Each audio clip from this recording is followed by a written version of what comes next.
I'm looking at a town council resolution dated March 14th, 2024. 7 members voted, 4 in favor, 3 against. The motion: terminate livestock allocation for archaic territorial appeasement program.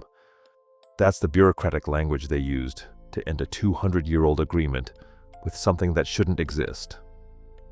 3 weeks later, the Morrison farm was hit. Barn doors, reinforced steel hinges installed in 1987, torn completely off. Livestock not eaten, but displayed, arranged. The tracks leading away were bipedal, canine, massive. Harmony Creek, West Virginia, has sat in the heart of Appalachian Dogman territory since 1824. 2 centuries without a single attack. Not one. The forest around them is documented. Consistent sightings, evidence, the screams that make hunters abandon their camps. But the town itself remained untouched. The elders tried to warn them, told them exactly what kept the boundary intact, and what would happen if they stopped feeding it. The council called it superstitious waste. Now they're learning the difference between safety and protection, and why sometimes the monster guarding your door is the only thing standing between you and something worse. Harmony Creek was established in 1824 as a coal mining settlement, carved into a valley in southwestern West Virginia, where 3 tributaries converge. The town grew slowly. By 1850, population 340. By 1900, just over 600. Today, 892 permanent residents. It shouldn't have lasted past winter of 1824. The region surrounding Harmony Creek is one of the most active dogman territories in North America. The Daniel Boone National Forest to the south, the dense mountain ridges to the north and east. This is core habitat. Sightings here aren't occasional. They're documented, repeated, multi-witness events spanning 2 centuries. Yet within town limits, nothing. No attacks, no sightings, no livestock killed. The boundary is precise. The tree line marking where town property ends and forest begins. On the town side, normal life. On the forest side, evidence of something that hunts. Local hunter Marcus Webb has worked these mountains for 40 years. In March 2024, he walked the perimeter road that circles Harmony Creek's original boundary, the same route he's walked hundreds of times. He photographed what he found. Tracks, canine in structure, but wrong. 5 toes instead of 4, claws extending 3 inches beyond the toe pads, stride length measuring 6 to 7 feet, bipedal gait, not quadrupedal.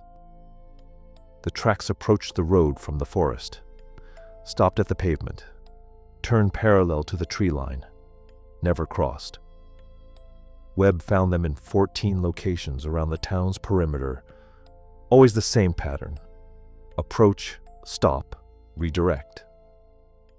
Claw marks on trees tell the same story: deep gouges in oak and hickory trunks starting 8 to 10 feet above ground level. The marks run vertically downward, something tall dragging claws as it descended. The trees, showing damage, are all within 50 yards of town boundary. None of the marks face toward town. All face outward, into the forest. Then there are the sounds. The Appalachian Dogman vocalization is distinctive. Witnesses describe it as a scream-howl hybrid. Starts at a frequency similar to a wolf's howl, escalates to a pitch that causes physical discomfort, then drops to a guttural roar. It doesn't sound like any documented animal. Harmony Creek residents hear it regularly, always from the forest, always stopping at a certain distance. In 2019, the West Virginia Cryptid Research Network placed audio recording equipment at 6 points around Harmony Creek's boundary. Over 8 months, they captured 23 instances of the scream-howl vocalization. 17 occurred between 2 and 4 a.m. All originated from positions outside town limits. The closest recording placed the source approximately 200 yards from the nearest residence. No recording captured the sound from within town. The research team noted something else. In most Dogman territories, vocalizations serve to establish dominance and mark hunting zones. They're aggressive, unpredictable. Around Harmony Creek, they followed a pattern. Consistent timing, consistent distance. The report's conclusion used the word territorial 16 times. The word patrol appeared 11 times. They were documenting a boundary being maintained. The town itself carries no obvious protection. No high fences, no unusual geography. The forest canopy extends over parts of the older neighborhoods. Branches from the tree line reach over rooftops. A predator could cross into town in seconds. It doesn't. Lifelong residents describe this as normal. They grew up with the understanding that the woods are dangerous, but the town is safe. Most don't question it. Some credit luck. Others mention God's protection with the casual certainty of people who've never needed to test the theory. But there's another group, smaller, quieter, the families who've been here since the beginning, whose surnames appear on the 1824 settlement charter. They don't talk about luck or divine intervention. They talk about the offering schedule. For 200 years, Harmony Creek maintained what records called a territorial livestock allocation program. Every month, specific animals, sheep, goats, occasionally a cow, were taken to the forest edge and left. Not butchered, not prepared, just led to the boundary and abandoned. The animals never returned. The program was overseen by a rotating committee, always including at least one member from the founding families. It had a budget line in town records going back to 1847 when formal bookkeeping began. The allocation amount varied by decade but remained consistent within each period. 3 sheep per month in the 1800s, 2 goats per month by the 1950s, 1 cow quarterly in recent years. No official document explained why. Town council meetings from the 1970s show occasional objections, cost complaints, questions about purpose. Each time, council members from the founding families offered the same response: tradition, goodwill with local indigenous communities, maintaining historical practices. The practice continued until March 2024, when the council voted 4-3 to terminate it. The meeting minutes are public record. Council member David Chen, elected in 2022, proposed the termination. His argument: the town budget was strained, the program had no measurable benefit, and continuing it was enabling superstition at taxpayer expense. 3 council members voted against termination. All 3 had family names appearing on the 1824 charter. None could articulate a concrete reason to continue the program without referencing tradition or precaution. Tradition and precaution don't win budget debates. The program ended. No animals were taken to the forest in April 2024. By May, something noticed. After the Morrison farm attack, 3 people came forward. They weren't witnesses to the attack itself. They came forward to explain why it happened. Sarah Blackfeather, 71, Robert Crow, 68, James Running Horse, 73. All 3 descended from the indigenous families who lived in this region when European settlers arrived in the 1820s. All 3 had been warned by their grandparents never to speak about the arrangement unless it was broken. It was broken. What they described wasn't legend passed through casual storytelling. It was specific instruction, transmitted generation to generation with the weight of survival. Their grandparents had memorized it from their grandparents, who received it directly from the people who made the original agreement. The winter of 1824 to 1825 nearly ended Harmony Creek before it began. Settlers arrived in August 1824. 43 people, Miners, their families, a few tradesmen. They built quickly, anticipating winter. By November, they had 20 structures and a functioning mine shaft. The indigenous families already in the area maintained distance but weren't hostile. Two groups occupying the same valley, wary but not warring. December brought the disappearances. First incident, December 8th, 1824. A miner named Thomas Garrett went to check trap lines at dawn. He never returned. Search parties found his rifle, both barrels fired, 50 yards from where tracks showed he'd been dragged into deeper forest. The drag marks weren't made by hands. December 14th. Two children, siblings, vanished while gathering firewood within sight of the settlement. Their mother heard them screaming. By the time she reached the tree line, they were gone. The search party found one small boot and tracks in the snow. Massive, canine, bipedal. December 22nd. An entire family, father, mother, two adult sons, killed inside their cabin. The door was barricaded from the inside. Something tore through the wall. Witnesses described claw marks through logs, 6 inches thick. By Christmas, both settlers and indigenous families understood they were being hunted. According to the elders' testimony, this wasn't random predation. The attacks were systematic, escalating.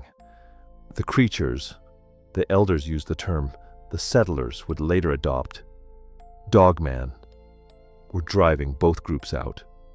Territorial elimination. The indigenous families recognized the pattern.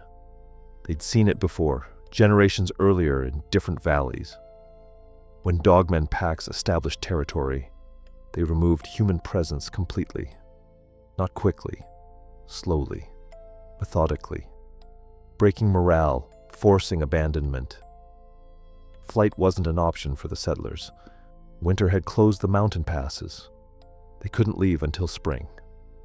The indigenous families could have dispersed into the forest, survived in smaller groups, but they'd lose their established winter stores, their secured shelters. Both groups faced the same calculation: hold until spring or die trying. On January 3rd, 1825, the settlers' leader, a man named William Harmon, the town's namesake, met with the indigenous families' elder council. The meeting wasn't diplomatic outreach. It was desperation. Harmon asked if they knew how to stop the attacks. The indigenous elder, whose name was recorded in William Harmon's journal as Dakota, though the elders note this may have been anglicized, gave an answer Harmon's journal describes as unthinkable. The DOGMAN could not be fought, not with guns, not with numbers. They were too strong, too intelligent, too coordinated. Any confrontation would accelerate the killing. But they feared something. Dakota explained that in the deep forest there existed an older presence. The settlers would later call it by the Algonquian term Wendigo, though Dakota's people used a different word. One the elders say translates closer to the hunger that walks. It was solitary, territorial, and it did not tolerate rivals. The DOGMAN pack avoided its territory absolutely. Where it hunted, they would not go. The boundary was invisible but inviolable. Harmon's journal entry from that night, January 3rd, 1825, is preserved in the Harmony Creek Historical Society. Dakota has proposed a solution that chills me more than the cold outside. He says there is something in the high forest that even these devil creatures fear. He will not speak its name directly. He says his people have known of it for generations, and they have never sought its attention, because attention from such a thing is a curse. But he believes it can be bargained with. He believes it is the only thing that will make the beasts leave us be. I asked what the bargain would cost. He said, "Less than staying will cost you." I do not know if he is right, but 17 people are dead. We cannot last until spring at this pace. What happened next is documented in fragments, Harmon's journal, oral histories from the elders, and one physical artifact that still exists. On January 9th, 1825, 6 people went into the high forest, 3 settlers, including Harmon, 3 from the indigenous families, including Dakota. They carried no weapons. They brought offerings, dried meat, tobacco, 1 live goat. They returned 30 hours later. Harmon's journal doesn't describe what they encountered. He writes only, "We have made an arrangement. God forgive us. It accepted our terms." The terms, according to the elders' oral history, were simple. The entity would claim the territory within a defined boundary, the valley where both groups lived. It would not hunt them. It would not allow others to hunt them. In exchange, they would provide it with regular offerings, livestock, left at the forest edge, living. The arrangement would continue as long as the offerings continued. If they stopped, the protection ended. The physical artifact is a stone marker, still standing at the forest edge on the northwest side of town. It's granite, roughly 3 feet tall, with carvings that don't match any known indigenous or settler tradition. The markings have been analyzed twice, once in 1983, once in 2006. Neither analysis could determine their origin or meaning. The locals call it the boundary stone. After January 9, 1825, the Dogman attacks stopped. Harmon's journal entries become sparse through the rest of winter. In March, he writes, "The beasts still circle. We hear them nightly, but they do not cross. Dakota says they can sense it now. They know this ground is claimed." Spring arrived. The settlers could have left. They stayed. Harmony Creek's population grew. The original pact remained, passed down through the founding families, with the understanding that it was never to be discussed openly. The livestock offerings continued without interruption for 199 years. The elders came forward in May 2024 not to tell a story, but to fulfill the second part of the instructions they'd inherited. If the pact is ever broken, those who remember must warn what comes next. Sarah, Blackfeather's statement to the town council, delivered May 19th, 2024, 2 weeks after the Morrison attack. "You were told this was tradition. That was a kindness, so you wouldn't have to carry what we carry. But you need to understand what you've done. You didn't end a budget program. You broke a contract with something that has kept this town alive for 200 years. It's not a legend. It's not a metaphor.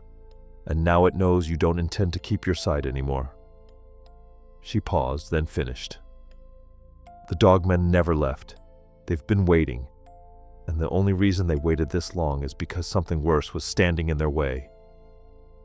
To understand why breaking the pact was catastrophic, you need to understand what a Wendigo actually is. The settlers didn't make a deal with a protector. They made a deal with something far worse than what was hunting them. In Algonquian folklore, the Wendigo is not a guardian spirit. It's a manifestation of pure, consuming evil, an embodiment of greed, starvation, and cannibalism. The original stories describe a gaunt humanoid figure, often 15 feet tall, with decaying flesh stretched over visible bones, long skeletal claws, and a heart made of ice. It moves through winter storms like it's part of them. Its presence brings unnatural cold that drops temperatures 20 degrees in minutes. But the physical description isn't the worst part. The Wendigo represents something more fundamental than physical threat. It's the corruption that happens when survival instinct turns dark, when hunger becomes insatiable, when desperation transforms into something that can never be satisfied.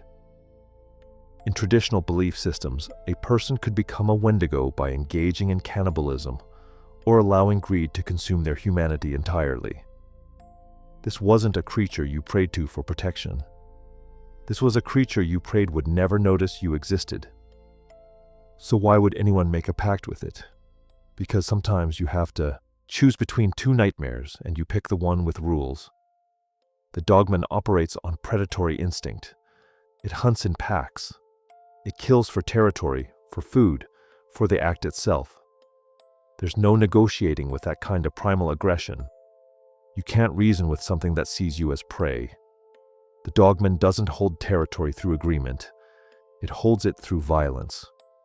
The Wendigo is different. It's territorial, yes, but its territoriality is absolute and supernatural in nature. It doesn't share its domain. It doesn't tolerate other apex predators in its space. And critically, it can be bound by pact, by ritual, by the old agreements that predate modern understanding. The ancestors weren't choosing a protector. They were choosing a warden.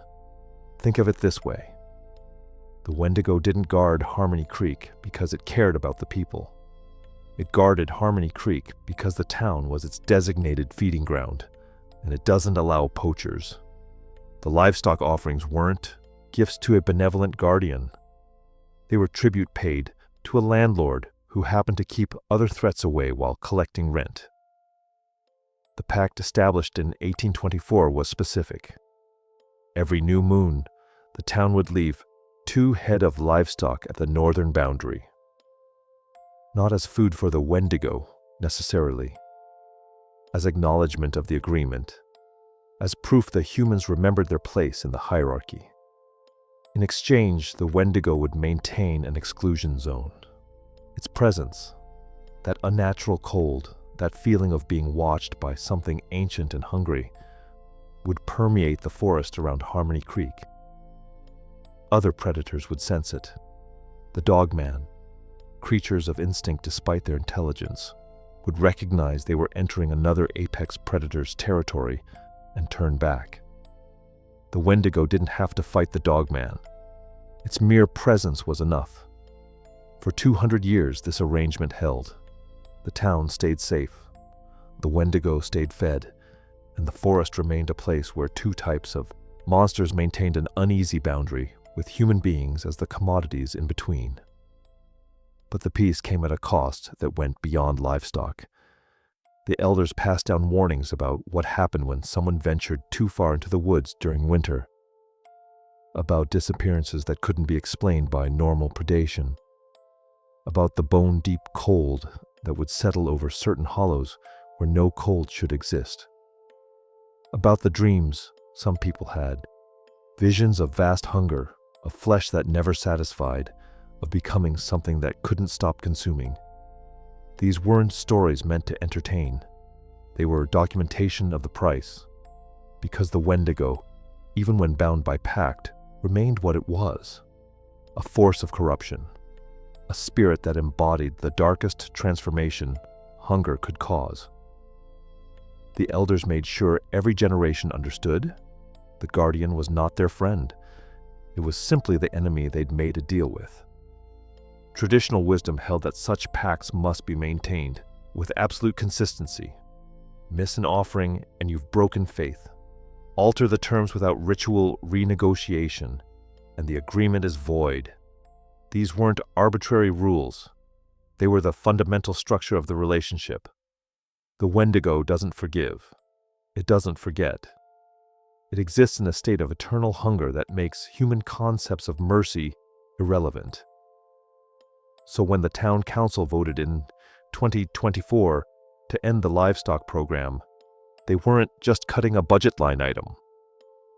They were severing a 200-year-old supernatural contract with something that predated their town, their country, and possibly their species' dominance of the continent.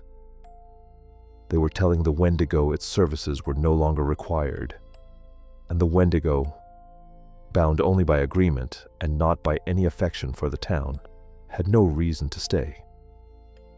The council meeting took place on February 14th, 2024, in the Harmony Creek Municipal Building. 7 council members sat around a table that had been used for town decisions since 1952. The meeting minutes, which are public record, show the livestock offering program listed under Legacy Expenditures Review. Councilwoman Sarah Chen, 32 years old, second-generation American, Harvard-educated and recently returned to her mother's hometown, presented the motion. According to the minutes, she outlined the financial reality.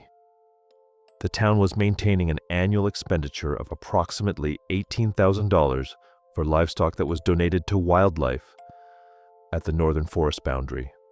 The budget was stretched. The volunteer fire department needed new equipment. The elementary school roof had been leaking for 3 years. The town's single ambulance was 15 years old. Chen's argument was logical. Harmony Creek had a population of 1,247 people. That worked out to roughly $14.42 per resident annually spent on what the budget paperwork euphemistically called historical wildlife management. She proposed reallocating those funds to the fire department. 3 of the oldest council members, all descendants of founding families, argued against the motion. Thomas Whitfield, 76, whose family records went back to 1824, spoke for 11 minutes. The minutes summarized his statement as expressing concern about discontinuing traditional practices without fully understanding their significance. The recording of the meeting, obtained through a FOIA request, is more specific. Whitfield's voice is steady but urgent. My grandfather told me what those offerings are for. His grandfather told him. This isn't about wildlife. This is about an agreement that kept this town standing when other settlements disappeared. You don't understand what's out there. You don't understand what's been keeping it out. Councilwoman Chen responded with patience that, according to those present, felt condescending. Mr. Whitfield, I respect your family's oral history, but we're talking about $18,000 that could save lives through better emergency services versus continuing a tradition that has no documented efficacy. In 200 years, we've never had a dogman attack. That suggests there's no actual threat, not that livestock left in the woods is protecting us. That sentence, no documented efficacy, became the hinge point. Council member David Morrison, 48, raised the counterargument that the absence of attacks might be proof the system was working, not proof it was unnecessary. The minutes record this as a philosophical objection that was noted but not substantiated with data. The vote was called at 8:47 p.m. 4 council members voted to end the program. 3 voted to maintain it. The motion passed. The final livestock offering was scheduled for February 28, 2024, to allow for a transitional period. After that, the practice would cease permanently, and the funds would be transferred to the Fire Department Equipment Fund. According to Elder Mary Blackfeather of the local indigenous community liaison group, she and 2 other elders attended that meeting. They sat in the public comment section, but were not called to speak before the vote was taken. In an interview conducted in March 2024, Blackfeather stated, "We tried to warn them, not because we wanted to, because we had to. My grandmother made me promise that if they ever tried to stop the offerings, I would tell them what the agreement was. But they voted before public comment. They didn't want to hear it. What the council didn't know, what the budget paperwork and official records couldn't reflect, was that the livestock offerings were never about wildlife management. They were rent. For 200 years, Harmony Creek had paid tribute to the thing that kept worse things away. The offerings were delivered on specific dates, at a specific location, with specific observances, not because of superstition, but because those were the terms negotiated when the pact was made. Break the terms, void the pact. The elders knew this. The founding families knew this. The knowledge had been passed down through 8 generations, preserved in oral tradition, because writing it down felt too dangerous. Too much like creating evidence of something that shouldn't exist. But institutional knowledge erodes. The town government had changed. Younger people with degrees and debt and practical concerns had replaced the families who remembered why certain things were done. Sarah Chen wasn't being malicious. By all accounts, she genuinely wanted to help her hometown. She saw an inefficient use of funds and proposed a rational reallocation. She was trying to save Harmony Creek. She just didn't understand what had been saving it all along. The last offering was left at the northern boundary on February 28, 2024. 2 sheep, as had been done for 200 years. Thomas Whitfield and his son drove them to the site personally. They followed the old procedure: leave the animals tied at the marker stone, speak the words of acknowledgement, and leave before sunset without looking back. But this time, Whitfield added something that wasn't part of the traditional ritual. He spoke directly to the forest. "We're sorry. This wasn't our choice. Some of us still remember. Some of us still believe." Then he left. The sheep were gone by morning, as they always were. But something else was different. The cold spot that had existed in that section of forest for longer than anyone could remember. The place where temperatures dropped noticeably, where breath fogged even in summer, where the air felt heavy with presence, was gone. It felt like any other part of the woods. Within a week, experienced hunters who'd worked those forests for decades started reporting that something had changed. The woods felt empty in a way they never had before. Not peaceful, just vacant, like a house after the occupant moves out. The Wendigo had honored the terms exactly. The agreement was broken. The territory was abandoned, and in the absence of one monster, another one noticed the vacancy. The vote passed on February 14th, 2024. The last livestock offering had been made 3 days earlier, on February 11th. A yearling calf led to the stone circle at dawn, as it had been done on the second Sunday of every month since 1824.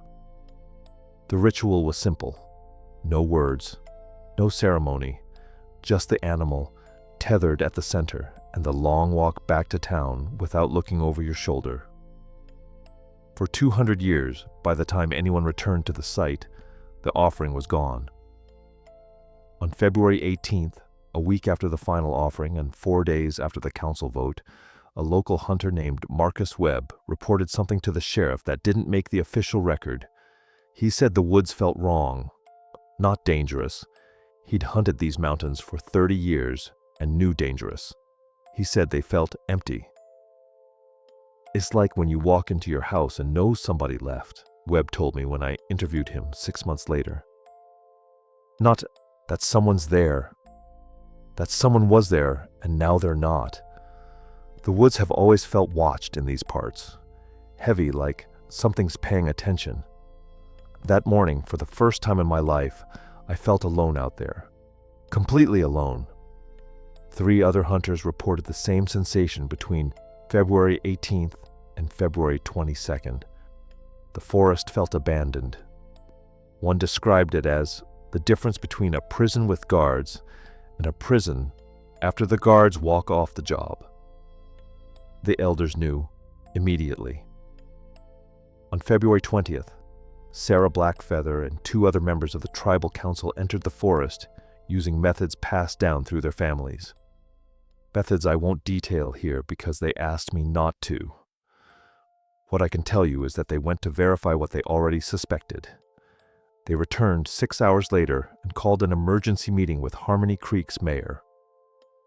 "The warden is gone," Blackfeather told Mayor Richard Chen, according to Chen's own testimony.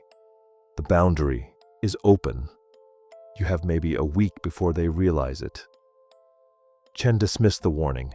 The official town meeting minutes from February 21st contain a single line about the encounter. Delegation from Tribal Council reiterated concerns regarding wildlife management policy changes. No action taken. But something else was happening that the council couldn't dismiss because it was measurable. The temperature changed. For as long as weather records existed for Harmony Creek, going back to 1892 when the mining company started keeping logs, there had been temperature anomalies in the forest surrounding the town. Specific areas, always the same locations that ran 15 to 20 degrees colder than the surrounding woods. Hunters called them cold pockets. Hikers avoided them. The scientific explanation was microclimates, elevation differences, thermal inversions. Between February 14th and February 23rd, every single cold pocket vanished. Dr. James Harding, a climatologist who'd been studying the anomalies as part of a research project on Appalachian microclimates, noticed it immediately. His sensors, positioned at 6 different sites around the town's perimeter, all showed the same thing. The temperature equalized. The cold spots simply stopped being cold. I thought my equipment was malfunctioning, Harding said in a phone interview.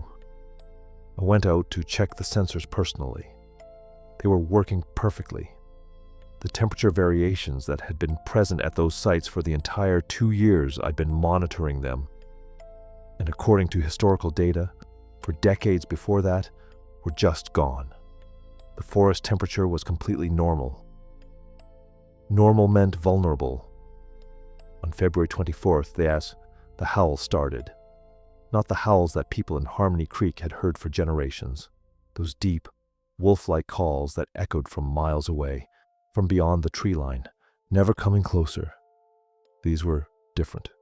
Closer. Moving. The first report came from the Jacobson farm on the northeastern edge of town. Beth Jacobson called the sheriff at 11:47 p.m. to report something screaming in the woods behind the property. The call log notes that she was extremely agitated, but that the sounds had stopped by the time a deputy arrived 30 minutes later.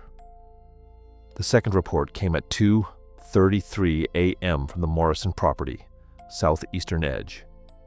No call this time. James Morrison went out with a spotlight and his rifle after hearing something moving around his barn. He saw nothing, but found tracks the next morning. Canine tracks. Bipedal. Each print measured 13 inches long. Morrison didn't report it to the sheriff. He reported it to Sarah Blackfeather. By February 26th, the tracks had been found at 4 different properties, all along the town's perimeter. All of them crossed the old boundary line, the invisible border that nothing had violated in 200 years. The dogmen were testing the fence and finding no fence there. What happens when an apex predator discovers that the thing it's feared for 2 centuries is gone?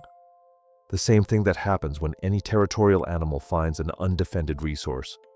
It moves in. The elders tried one more time.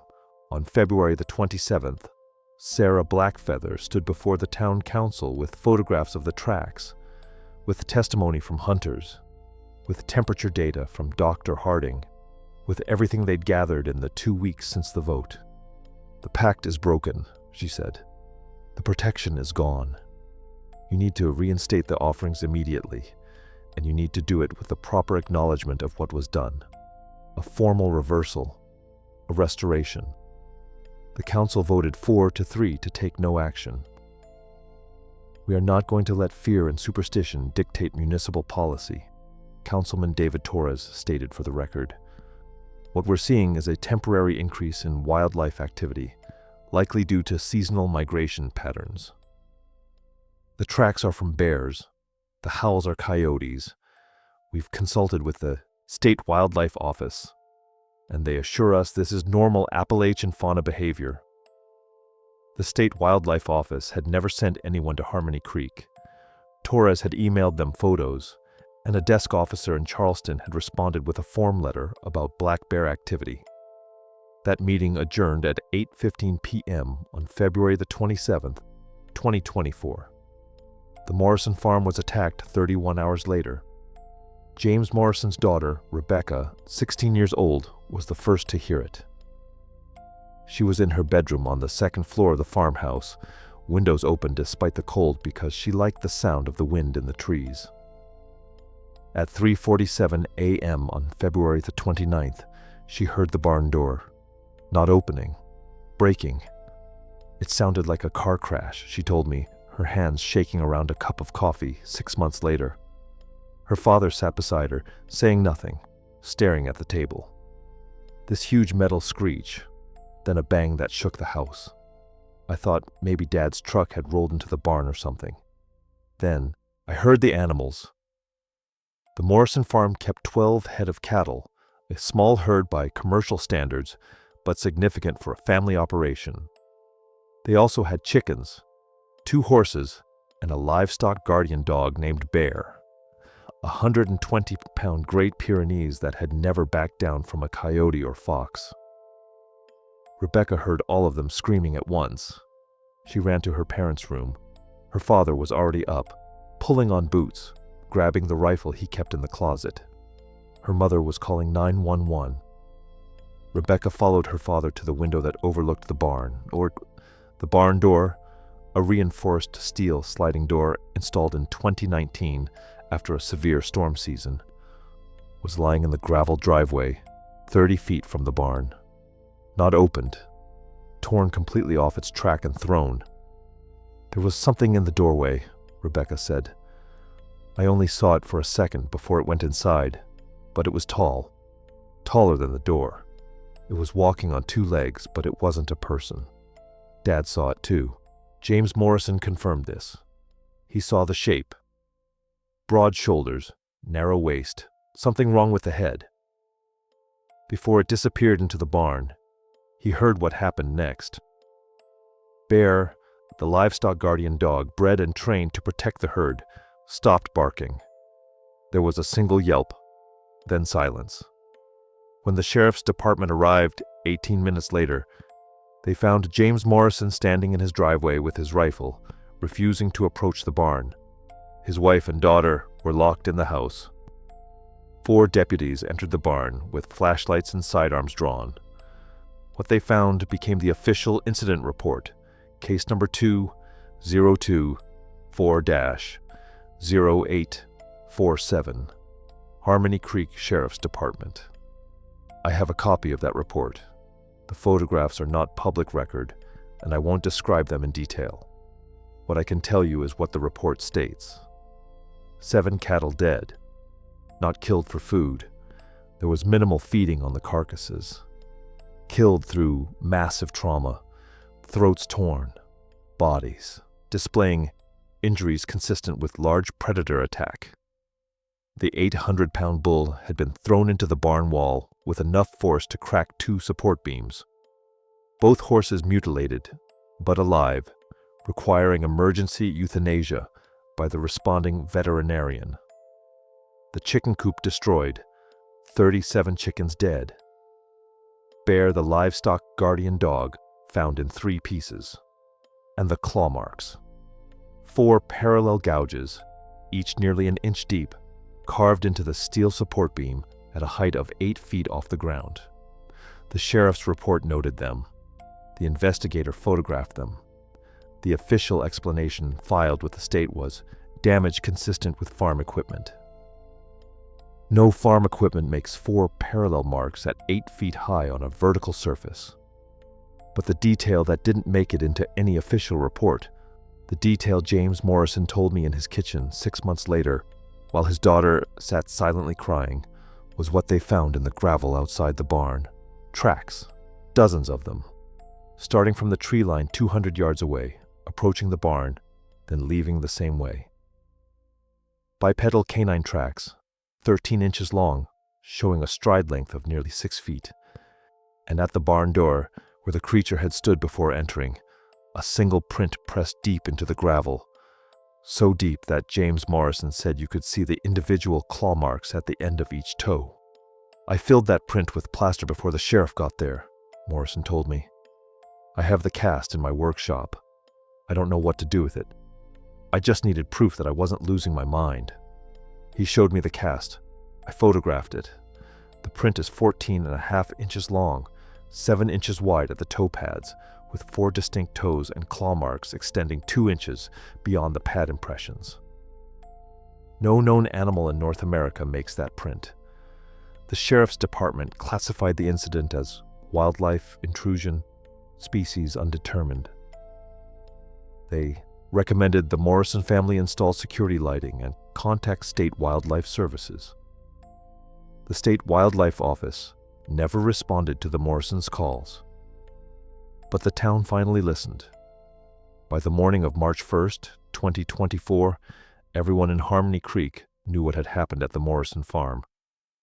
The story spread through the volunteer fire department, the diner, the church congregations. By noon, the mayor's office had received 47 phone calls. Sarah Blackfeather received more than 100. The emergency town meeting was scheduled for March 4th, but it was already too late for consensus. The town wasn't just divided anymore. It was fracturing. The official incident report contains 12 pages of documentation, but it takes one sentence to destroy 200 years of safety. On February 29th, 2024, at approximately 400 hours, the Morrison family farm, located at 1847 Blackwater Road, was the site of an animal attack resulting in the destruction of livestock and property damage estimated at $45,000. Animal attack, as if giving it a mundane name could make it mundane. I obtained the full case file through a FOIA request. What follows is drawn from that file, from interviews with the Morrison family, from the responding deputies, and from the forensic veterinarian who examined the scene at first light. The barn itself told the story.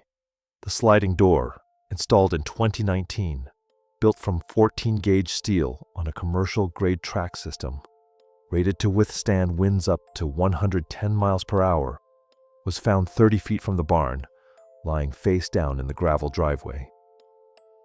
The bolts that secured the track to the barn frame hadn't sheared. The welds hadn't failed. The entire mounting system had been ripped from the wall, taking chunks of the wooden frame with it. "I've seen tornado damage," Deputy Frank Chen told me. He'd been the second officer on scene. This wasn't wind. Wind doesn't grab a door and throw it. Wind doesn't leave claw marks on the frame.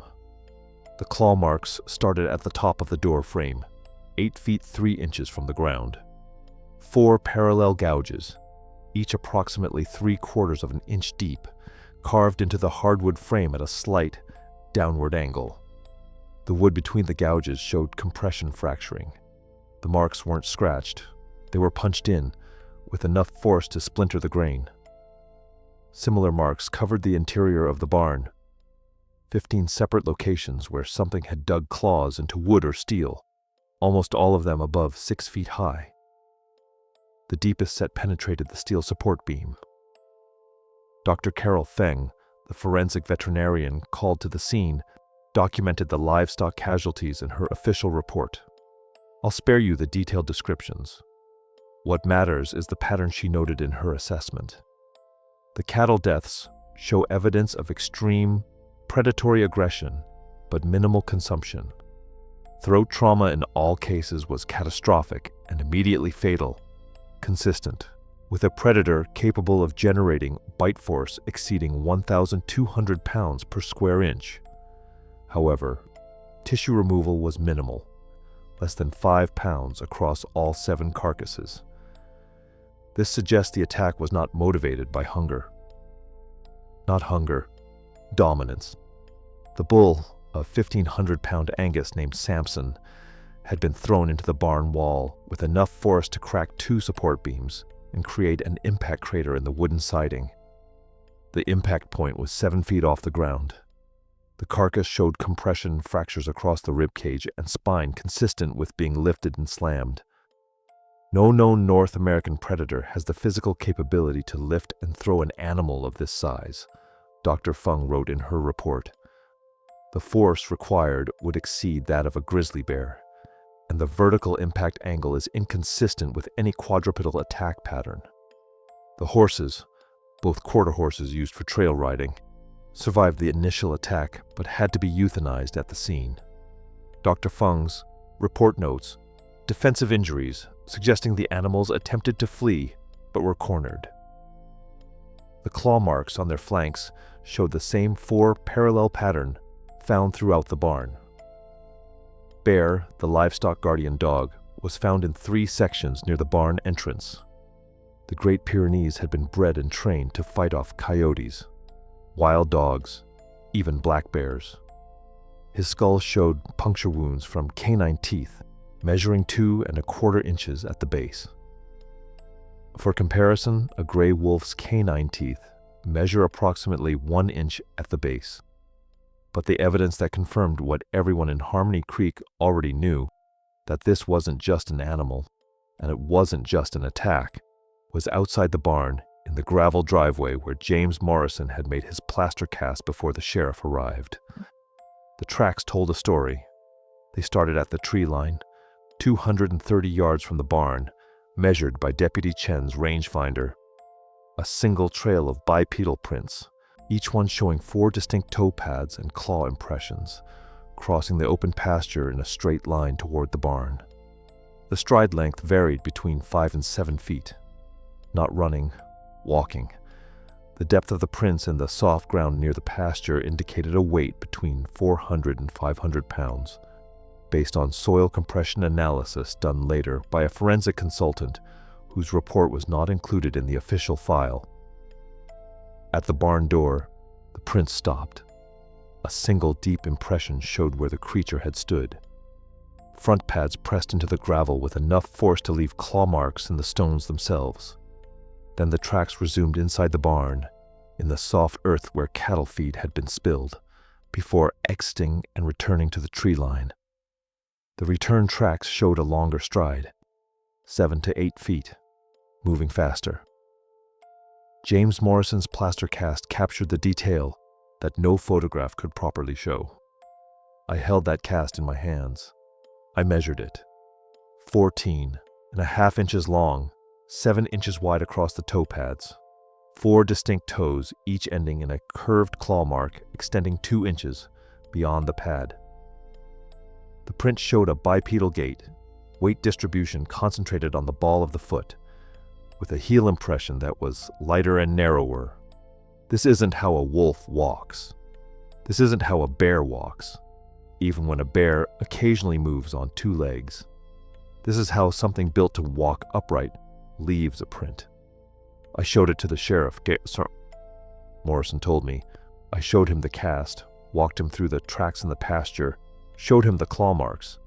He wrote it all down. Then the report came back and said, wildlife intrusion, species undetermined. Like they didn't know what bear tracks look like. The photographs taken by the sheriff's department show the tracks clearly enough to measure them. I've compared them to known animal prints: black bear, grizzly bear, wolf, large dog breeds. None match. The toe structure is wrong. The gait is wrong. The claw placement is wrong. But they match exactly the prints found at DOGMAN encounter sites across North America. The same 4-toe structure, the same claw length, the same bipedal stride pattern. And they match the prints that had been found just beyond Harmony Creek's borders for 200 years, the tracks that stopped at the tree line, the evidence that something hunted in the forest but never crossed into the town. Until now, Rebecca Morrison told me she still hears it at night. Not the barn door breaking, though she hears that too.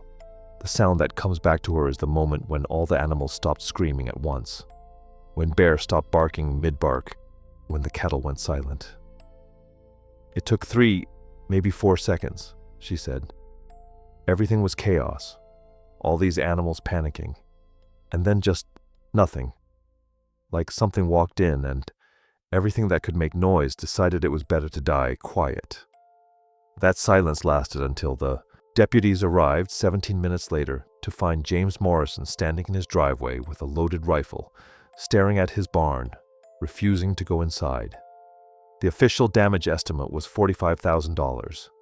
7 cattle, 2 horses, 37 chickens, 1 livestock guardian dog, 1 barn door, structural damage to the barn frame, and veterinary emergency services. The unofficial cost was the thing that James Morrison said to me at the end of our interview, when the recording was off and his daughter had left the room. We've lived on this land for 4 generations. My great-grandfather bought this property in 1923, and we've never had a problem. Not with wolves, not with bears, not with anything. We knew the stories. We knew what was out there. But we also knew it stayed out there. Now it doesn't. Now I stand in my kitchen at night and I can see the tree line from the window, and I know something's watching. And I know that if it wants to come back, there's nothing I can do to stop it. The Morrison farm is for sale now. Listing went up in April 2024. No offers yet. But the attack did what Sarah Blackfeather's warnings couldn't. It forced the town to acknowledge that something had changed, that the old boundary was gone, that the protection they'd taken for granted, the protection some of them had dismissed as superstition, had been real, and that breaking the pact had consequences.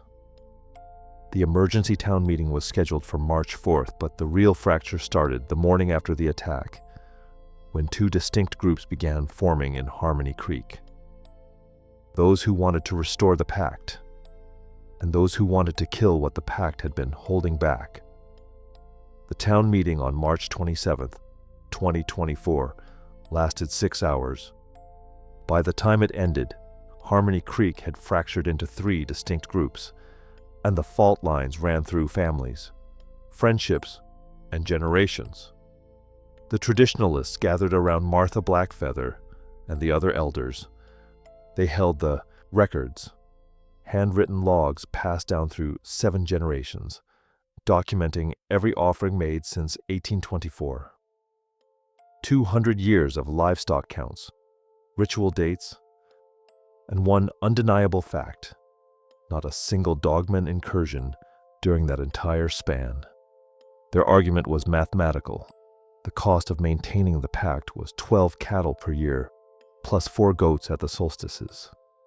The cost of breaking it was already visible in Sarah Morrison's barn.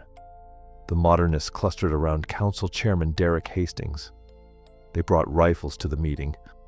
Hastings stood at the front of Harmony Creek's community center and laid out his position with the confidence of someone who'd never seen what lived in those woods. He called for a hunting party.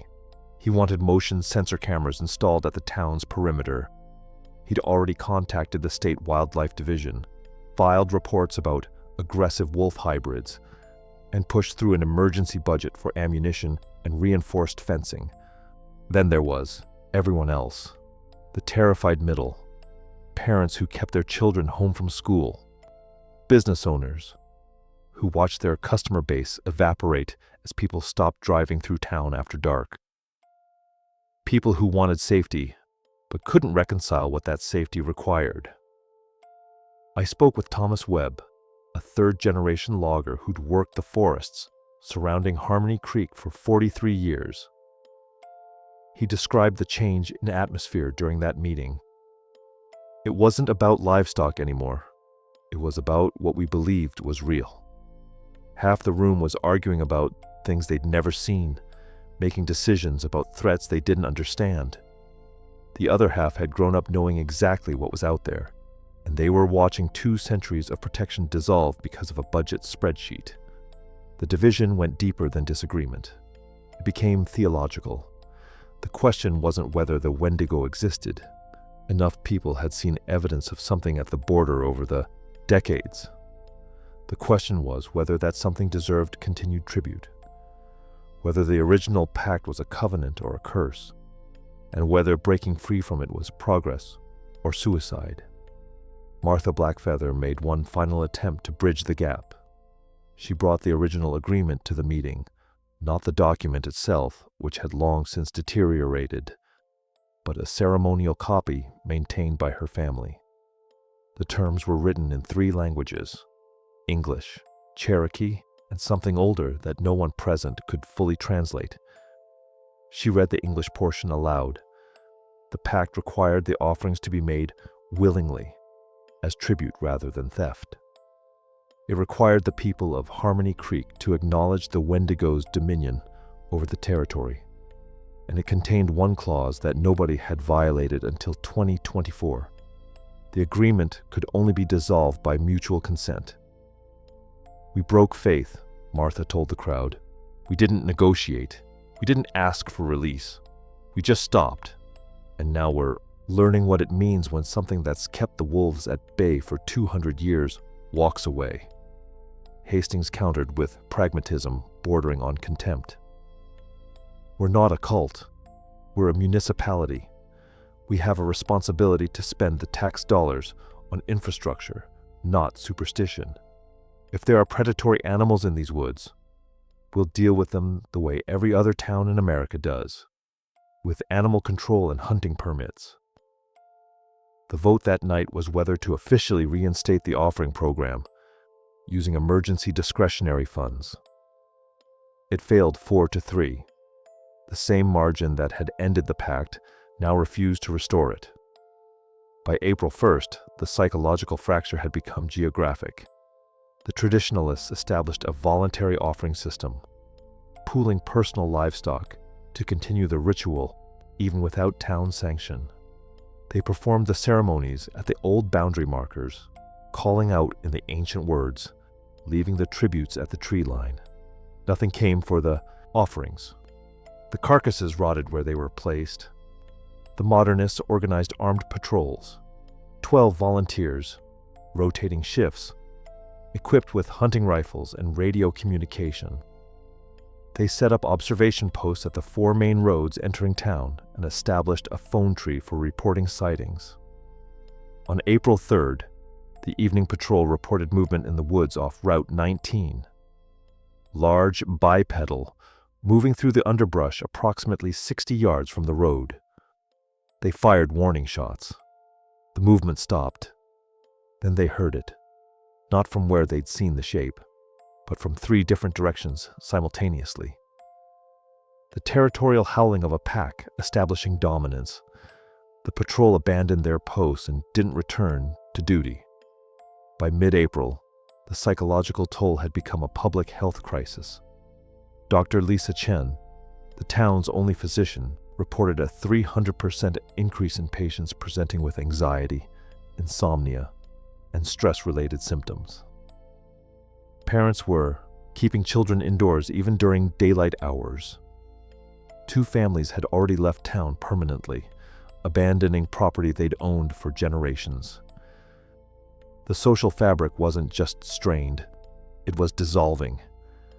Neighbors who'd lived side by side for decades stopped speaking.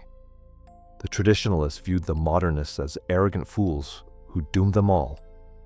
The modernists saw the traditionalists as backwards cultists, clinging to primitive fears, and everyone else was trying to survive the consequences of a decision they'd had no real power to influence. Thomas Webb summarized the collective realization that settled over Harmony Creek in those weeks.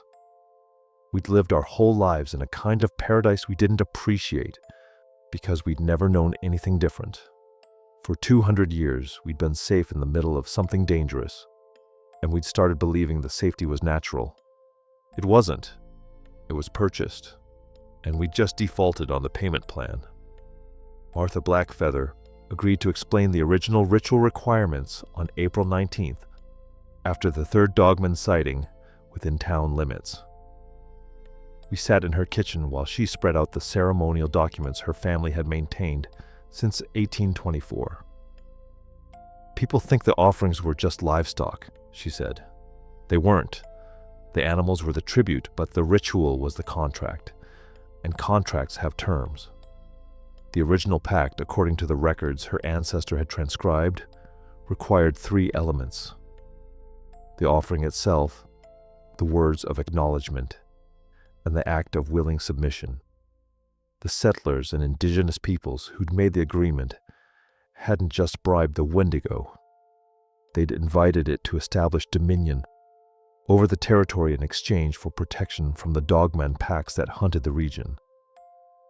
The Wendigo accepted because the arrangement served its nature.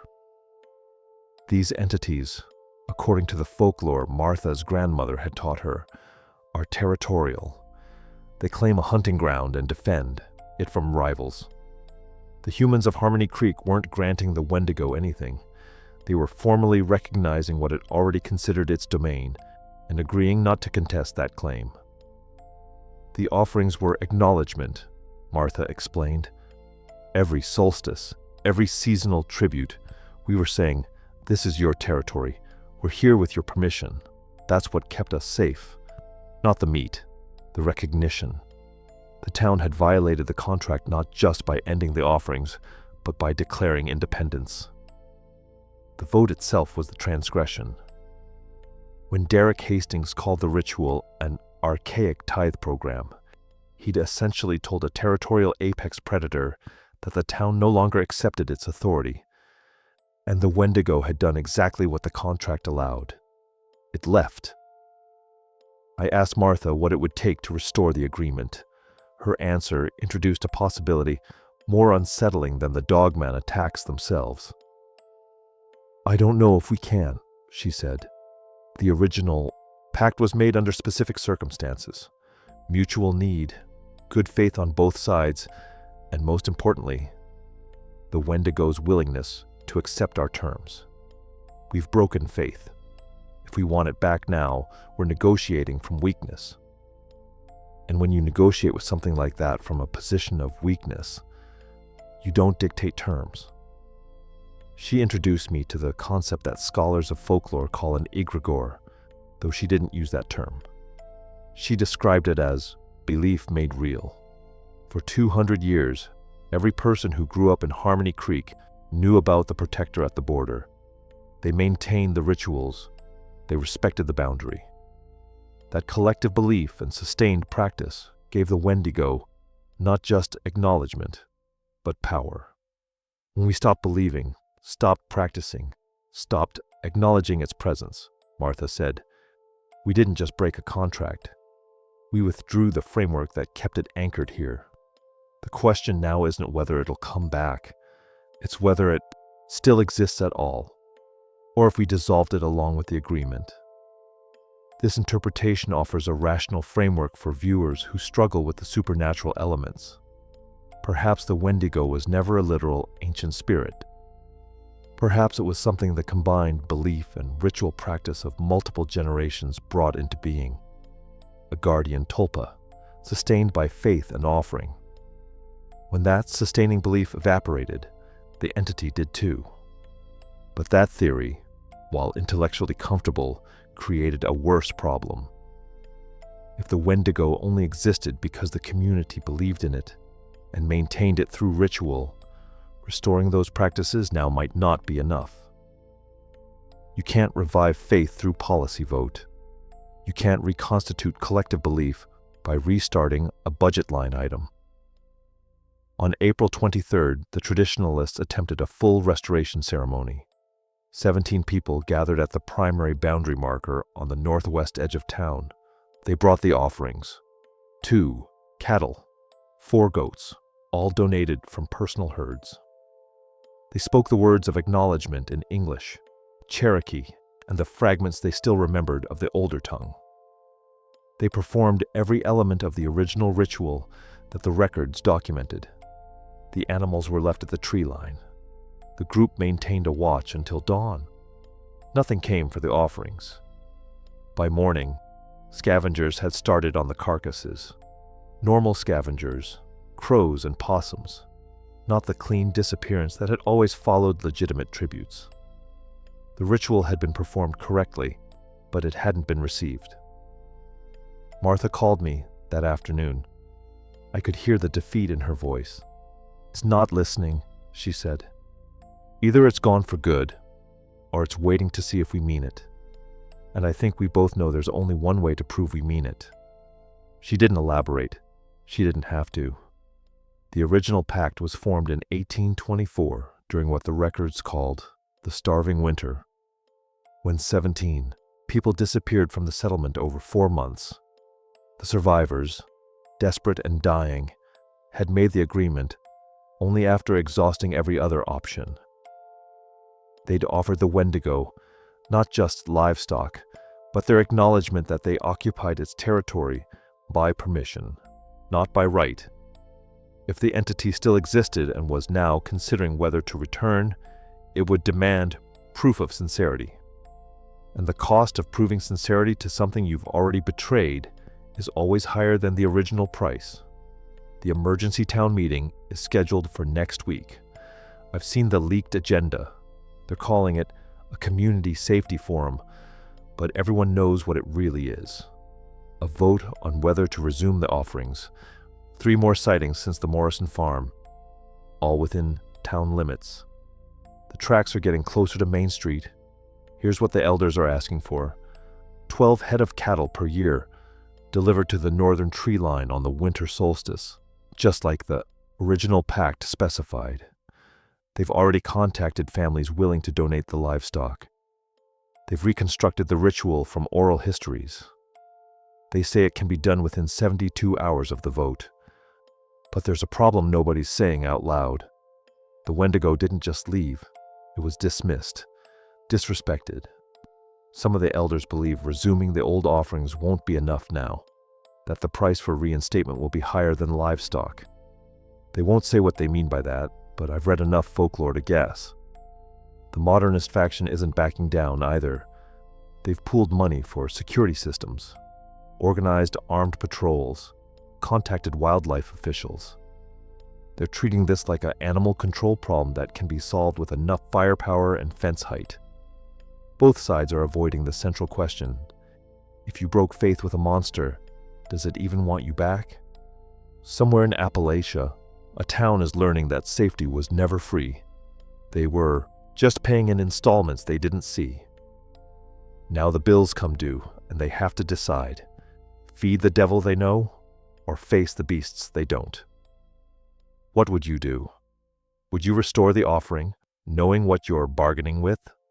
Or would you stand and fight, accepting that you broke the only rule that kept you alive? Drop your choice in the comments. Because right now, in a town whose name I can't tell you, real people are making that exact decision. The truth isn't out there. It's at the tree line, waiting to see what they choose.